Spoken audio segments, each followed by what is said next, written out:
Good evening, everyone. My name's Kathleen Mackay. My daughter's name's Brenna Mackay. July last year, we had an unexpected event. Brenna is already supposedly suffering, a terminal condition she was born with. Fortunately for us, she wasn't diagnosed at birth with the terminal condition because she was 3 months premature. And her condition classes her as incompatible with life.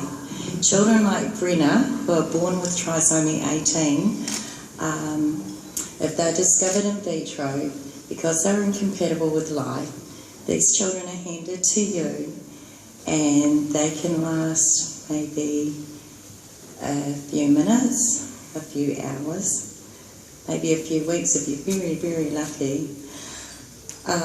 Very few, about 1% will make it to age 1.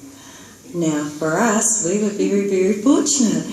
Brenna was born 3 months premature. She was not diagnosed as trisomy 18, so the neonates flew to Palmerston, saved her life and took her to Wellington. This was my first experience with Ronald McDonald House. Brenna was born she weighed 1,030 grams. She wasn't expected to live at the time because of her prematurity. She had chronic lung disease and other disorders that children have that are born with prematurity. But thanks to neonates in Wellington, she survived. Ronald McDonald House gave me a safe place. At that point, my family didn't come with us. It was just Brenna and I. But sadly for me, I had to leave Brenna in Wellington and go back home to my boys. That was okay, because I knew she was in safe hands with the neonates down there. Last year, she had a twisted bowel, and I knew she was sick. It took 1 hour for her to get very sick, and I knew she wasn't well, so I rushed her to Palmerston North Hospital by car. Crazy lady on the road from Fielding, honking. We flew into A&E. Unfortunately for us, they don't do these kind of gastro surgeries in Palmerston North. I said to them, please, once we got a diagnosis at that time that she was very, very sick, I had a choice to make. Fly her to Wellington or have an adult surgeon see to Brenna. The adult surgeon saw to Brenna. I begged him. He saved her life.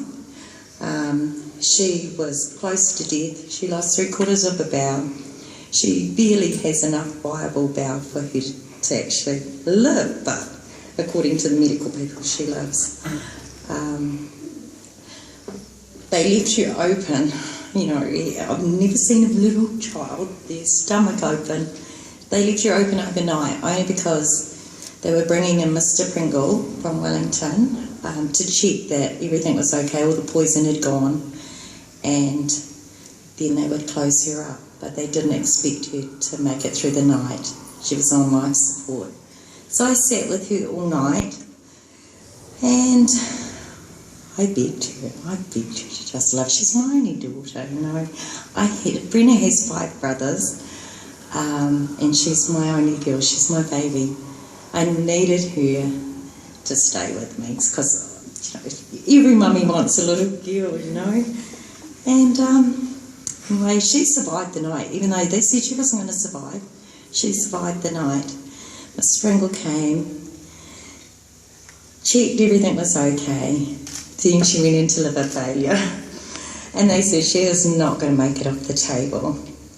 So Brenna, once again, beat all the odds, made it off the table. Now, she has never been a candidate for Starship Hospital because of her condition. She doesn't have the same rights as other children. She's not a priority when the hospitals are full to go to Starship. They won't bring out the crash cart for her. The best we can hope for is that they'll bag her because of the condition. Anyway, that night, she survived the second surgery. Mr. Pringle arranged for us. We got our ticket to Starship Hospital once again. experience Ronald McDonald up there. That was the end of July. 8th of August, she came off life support and they flew us back to Wellington. Down in Wellington. Incredible. What were we going to do with Brenna? This child not only had a terminal condition, she now has short gut syndrome. She survived this. What are we going to do? You know, nobody knew what to do with Brenna because she actually survived. Even now, she's still unknown. She should be in hospital, but what's the point? Nobody knows what to do for her, so we brought her home. But while I was down there, I was so scared. I was like, I'm too scared to leave her. I'm scared that someone's going to sneaky sign a no resus order on us again. I was so afraid to go to sleep. For 3 months nearly, I stayed by her side. I wouldn't leave her. I was on the brink of nervous breakdown. In that 3 months, I met volunteers in the family room and they're going, go to the house, you need a break. And I'm like, too scared, I can't leave her. I'm really scared someone's going to see that she's not worth living. She doesn't deserve to live. Because doctors only see your children when they're sick. They don't see them healthy. They don't see that she goes to school. They don't see that she can actually walk because the condition says she should be a vegetable. She shouldn't walk, she shouldn't crawl, she shouldn't think, she shouldn't have a mind of her own. This is trisomy 18.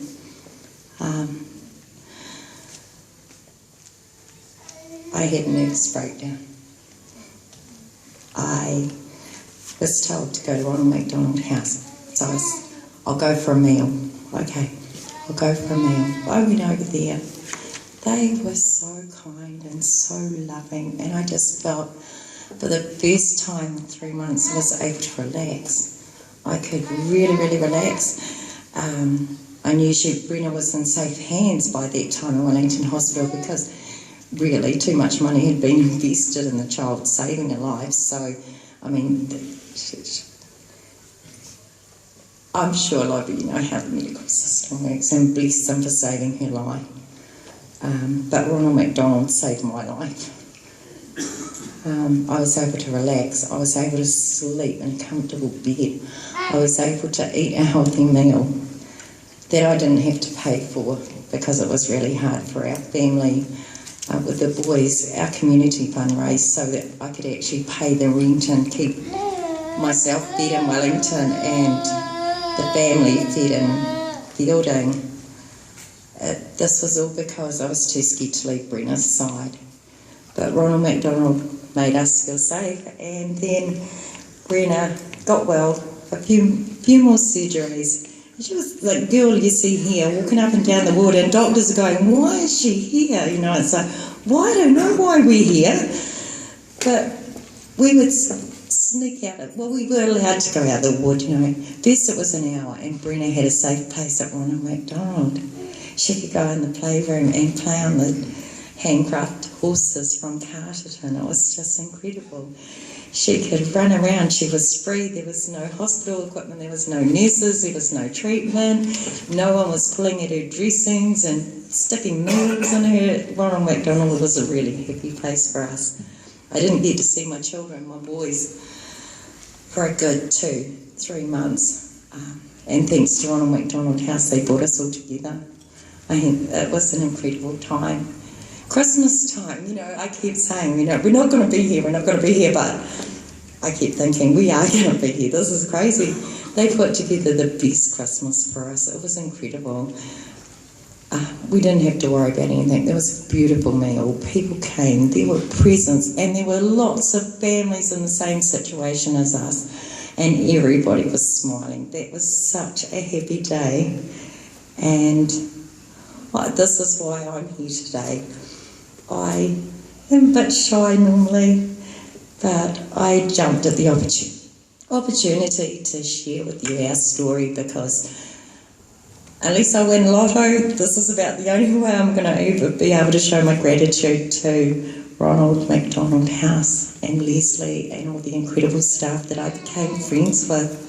You know, they're my friends and I just want to go back there. Like, we've got more surgery coming and it's like, I want to come back and see more, but I don't want to come back for surgery because I know every lady by name and they know you, and donations from other people come to the house, gifts, and they get know us so well. They'll go, oh, that handbag could suit Kathleen. And this is what happened to me. Georgie did this, and it was just like, oh my gosh, how could you know that this beautiful handbag would suit me? That I would love this because I'm such a wreck and I've been a wreck for months. But they saved my sanity, and I know we're going to need them again, and I know other families are going to need them again. But I also know that it will be such solace for them to be there because they don't have to worry. It takes a lot of worry off your plate, and we thank you so much, Lucy. And I'm sorry I've talked over 5 minutes. So, hey, let's get this show on the road, and thank you so much, everybody. Thank you, Brenna.